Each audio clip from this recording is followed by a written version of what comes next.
Tudo bem, queridos? Eu espero sim, de coração. Que Deus abençoe a todos vocês. Vamos dar prosseguimento ao nosso estudo, ingressando desta feita, mesmo que ainda dentro do espectro chamado sintaxe, no campo das análises gramaticais, mas ingressando, ratifico, no estudo da pontuação. Perfeito? Muito bem. Os sinais de pontuação. Não confundamos sinais de pontuação com sinais de acentuação. A acentuação gráfica tem o potencial de alterar a tonicidade de um som vocálico.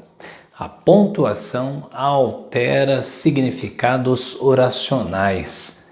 A pontuação, a meu ver, é um dos mais imprescindíveis tópicos gramaticais, porque mediante os sinais de pontuação, eu sempre digo, eu consigo imprimir à distância, na consciência de quem quer que seja, muito ou muitas das minhas intenções, dos meus objetivos, dos meus desejos. A pessoa, quando me lê, devido à pontuação que imprimo no texto, consegue saber se eu estou reflexivo, se estou admirado, se faço um questionamento, se encerrei um assunto ou se o assunto se prolonga, se existe uma informação que vai ser, digamos assim, amplificada, cujo conteúdo será amplificado na base do texto. Enfim, são múltiplos os sinais e são de extrema importância para a nossa escrita. Devo dizer desde pronto que esta aula é uma aula preambular, é uma aula inicial que tem como objetivo apresentar, digamos, en passant, de modo rápido, os principais sinais. Porém, o nosso foco detido num próximo vídeo será vinculado à vírgula. Essa sim, ou este sim, este é um sinal que demanda e exige de nós extremo cuidado. Inúmeros e inúmeras são as regras, inúmeros são os casos e as implicações do uso de uma vírgula. Ela tem um potencial incrível de alterar significados e ela está muito vinculada à análise sintática também, à distribuição de termos e orações dentro de uma construção textual. Vamos observar, elenquei aqui os principais sinais de pontuação, o ponto, vírgula, ponto e vírgula, dois pontos, ponto de exclamação e ponto de interrogação, reticências, aspas, parênteses, colchetes, asterisco e travessão. Vamos observar um pouco o uso de cada um deles, sendo que a maioria desses sinais, o uso, digamos, é um pouco óbvio demais para todos nós, mas cabe ressaltá-los sim. Comecemos com o ponto. Originário do Egito Antigo, diz a história que 3.000 anos antes de Cristo foi criado, nós temos, na verdade, 3 categorias de pontos em língua portuguesa. Nós temos o ponto final, que é aquele que nos indica, que nos remete ao fim de um texto, de uma construção, de uma oração. Temos o ponto parágrafo, que é aquele que fica intermediário entre estruturas paragrafais de texto e que indicam para nós que o texto ainda continua e não chegou ao seu fim. E temos o ponto abreviativo, que no caso do processo de formação de palavras chamado de abreviatura, indica para mim que parte de uma palavra foi suprimida. Um ponto abreviativo serve para isso. Não confundamos abreviação com abreviatura. Abreviação é quando reduzimos a palavra a vogais e sílabas, vogais e sílabas, na verdade. E, por exemplo, moto, foto. Já na abreviatura, pegamos as primeiras letras ou a primeira e as últimas e reduzimos a palavra de tamanho, evidenciando essa redução mediante o uso de um ponto abreviativo. Ponto de exclamação usado nas orações ou nas frases exclamativas indicadoras de admiração. Ela sabe falar. Ponto interrogativo, com a sua basicalidade de uso nas orações chamadas de interrogativas diretas. Que são interrogativas diretas? São aquelas orações que, terminando com ponto de interrogação, exigem de nós uma resposta.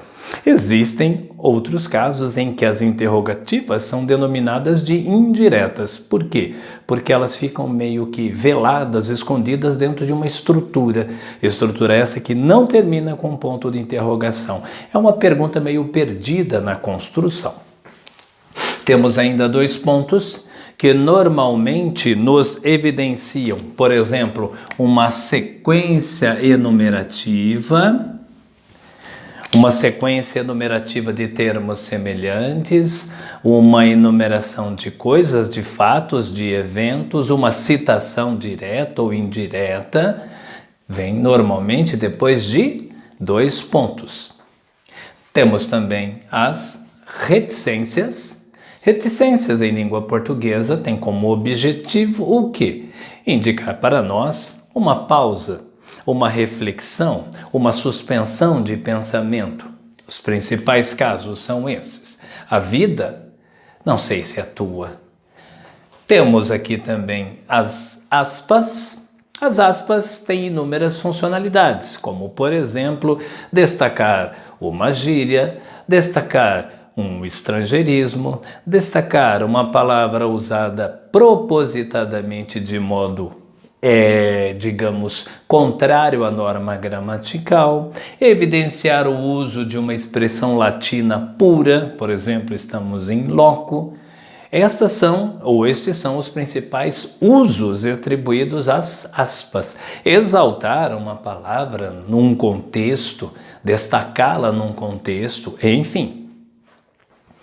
Depois temos os parênteses, que de certo modo, tem um uso semelhante aos das aspas e dos colchetes, por isso eu nem marquei nada aqui, porque também podem servir e servem como separador de datas, de expressões, de nomes intercalados, de expressões intercaladas, intercorrentes, que podem vir a ser explicadas posteriormente ou não. Por exemplo, aqui uma data de nascimento e morte de Machado de Assis, um nome de localidade, separar uma informação ali. Também é possível utilizar os parênteses com colchetes dentro. Isso também é possível, desde que dentro dessa informação destacada e separada haja uma outra, uma subinformação a ser mencionada aqui também. Não é nada aconselhável para um processo redacional, até porque estas marcas são muito mais pertinentes ao campo das exatas. Temos aqui também o asterisco. Aster do grego, que significa estrela, mais isco, o sufixo indicador, sufixo latino indicador de diminuição. Então temos a palavra asterisco,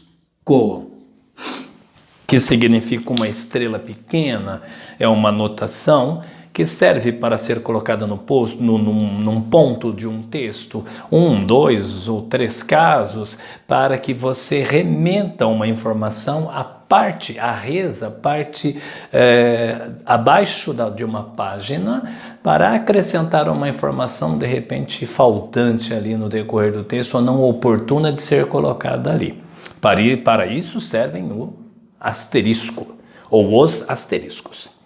Temos também o travessão, que na atualidade, não confundindo com o hífen, que tem a metade do seu tamanho e tem outras funcionalidades, e o hífen é estudado dentro dos sinais de acentuação, embora não sirva exatamente para isso, mas o travessão serve-nos para evidenciar o quê? Um diálogo pertinente a uma narrativa. Perfeito? Este é um vislumbre geral dos principais sinais de pontuação, excetuando a nossa querida vírgula, que será alvo de um próximo vídeo, haja vista a quantidade significativa de casos em que ela pode ser empregada, com inúmeras e diversas funcionalidades.